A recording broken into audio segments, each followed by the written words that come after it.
Okay, so this is kind of an extension of a conversation that I had a month or so ago on disruption as a solution. I don't know if I would consider this a part two, but it's something that I wanted to talk about for a bit, and then realize like this is really related to this other topic. I don't know yet how I'm going to present it in the title. If I am going to mention this as like a part two, either way, it's kind of it's an extension, but it's also like adjacent. Um, Adjacent, parallel. I don't know. I can't think of math terms right now. I know what those two things are, but I'm wondering which one to use for this. Anyway, the point is, it is similar. It is alike. It is on the same. It is parallel to this other topic. Maybe not I don't know. I don't know. Why am I still talking about this? Okay, so I want to talk about coveting. So last time, not last time. The other discussion that I'm speaking of is disruption as a solution, and you can go listen to that, watch that, whatever. But in short, basically, there are times where I am in a bad place, and I related it to painting, and I also related it to just life, where I can't find a solution, I can't figure out the problem, I can't resolve things, so I just make a huge mess, and basically whatever implodes, so that I have to start from scratch. And that's that. That's the thing with disruption as a solution. And with painting, sometimes that works out really well. With life, not so much. But it is something that I have a bad habit of doing from time to time. So I talked about it.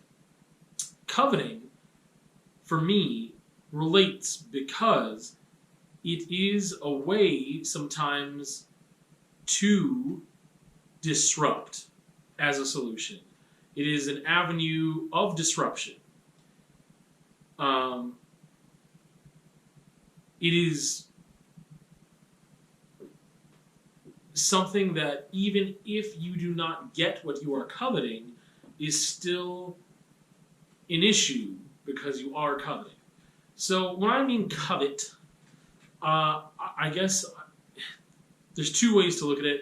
One is just like a immoderate desire, like someone who is the amount of desire you have for the thing you desire is unhealthy, I guess is the best way I would put it. It is too extreme, and it is not good. But the other part of coveting is usually you talk about wanting something someone else already has. So whether that be physical objects, material things, or a person, like in a relationship. I don't mean has as like ownership, right? But just that's how we use language. So um, there's different ways to covet, but it's not seen as a positive thing or a healthy thing. And I realized this is a thing that I do in my life and have for a very long time, and it's very, very, very difficult for me to break that. I notice that the majority of times that I do this is when I am unhappy or things are very difficult or complicated, and that is when part of me starts to be maybe self-destructive or starts to search for a way out. Um, I can self-sabotage relationships.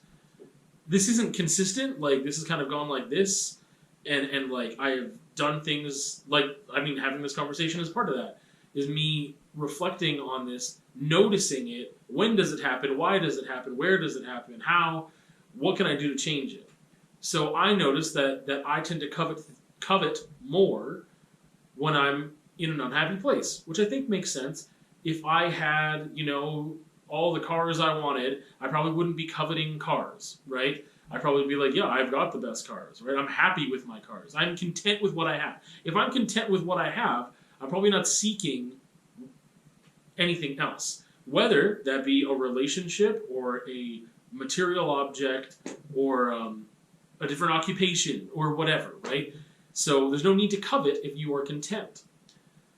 So when I'm not content, I do notice that this is a thing that I do, and I start to have too many feelings of desire for other things. And it's different than, let's use occupation for an example, because I think I've been pretty clear about mine and how, in some ways, it's not what I want to be doing for a lot of different reasons, which I will get into someday more, I think, in more detail. But it's different than saying, like, this occupation isn't for me, I don't really find it fulfilling, like, I'm unhappy because I'm not being fulfilled, I need to really go look for something else. I think that's healthy. That's just like, I know that I could better use my skills and I would be happier, etc., if I was in a different position, if I worked at a job that whatever it is, that's different than having a bad day at work because you screwed up, like you being me. Like, if I had a bad day at work because I screwed up or I wasn't trying or I could have done things differently, and it'd be like, well, I need to get out of this job, there's too many rules, it's crazy, and even though I would have been content for a long time, and then all of a sudden I had a bad day for whatever reason, and then all of a sudden I start seeking other work. Again, the work example is weird, but that's an example. Anyway, so coveting, not a good thing. But it is an avenue of pursuing disruption as a solution. So I can disrupt my life by coveting things that I should not have. So if I were to talk about relationships, because this has been an issue in the past, if relationships get really complicated or difficult, and maybe they shouldn't be relationships anymore, maybe I can think of examples where it's like I should have had conversations, I should have analyzed this, I should have been more mature about this, and I should have ended the relationship sooner, realized there was either an incompatibility or something else that led to my unhappiness, that should have happened rather than me coveting after someone else. And to me, that is a signifier. Sometimes I don't realize how unhappy I am in a relationship until that coveting begins, because the coveting is a signifier of how unhappy I am. So, I mean, take the studio space, for example. Again, there's this difference of, like, things are not good and therefore I want to disrupt them. No, see, the studio's not a good example. I was thinking, like, desiring another space would be for good reasons. Like, just like searching for another job for good reasons. So, ignore the studio example. I can't think of what I was going to say there anyway. But anyway, sometimes I don't realize or recognize how difficult I'm finding things until that coveting starts to happen, and I recognize that I'm like, oh, this means I'm not in a good place. This means I'm in a really bad place. This means that if I'm looking, whether it be outside the relationship or just I'm if it was materialistic things and I'm trying to fill a hole, right? If I feel a void, or like I'm unhappy or not content, and I'm looking at what other people have, and I'm just like, well, I'm like, oh man, they don't deserve that. Like I should have that thing, whatever that is.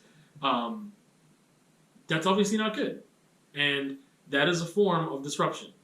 As a solution, I think it's just a form of disruption, period. But if it gets bad enough, it becomes disruption for solution's sake, because I could self-sabotage myself or a relationship or my job or whatever else by doing certain things. And I think that is, again, work-related in a way where I have communicated in a way that I feel like I'm advocating for myself as an employee, and that I have rights and that I deserve to have certain things communicated to me, or that whatever, I have a certain amount of choice. Whatever those things are, I feel like I'm within my right to want those things, and it's not unhealthy or not out of pocket at all. But I know that I'm also risking imploding my job and my position within that structure by communicating some of those things that I do to certain people. And maybe because that's going to force me to have to get a new job, rather than doing something different and in a different way trying to fix those problems, it would be the same thing. Sometimes I hate using these examples because, like, I don't know how people perceive them. Of, like, if they think it's a present problem or a past problem or how past. But, like, I want to be transparent, right? So in the past, having fidelity issues, which I have talked about before, this was definitely a way that I would implode a relationship too. is that things are too difficult. It's not where I want to be. I am not content. I am not happy.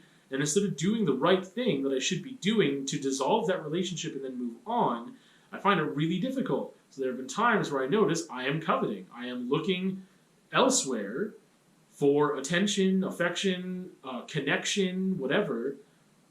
And by doing that, I am going to implode the relationship beyond repair and force myself to leave, which is really destructive and not a good way to do that. There are healthier ways to do those things. So I recognize with myself the coveting.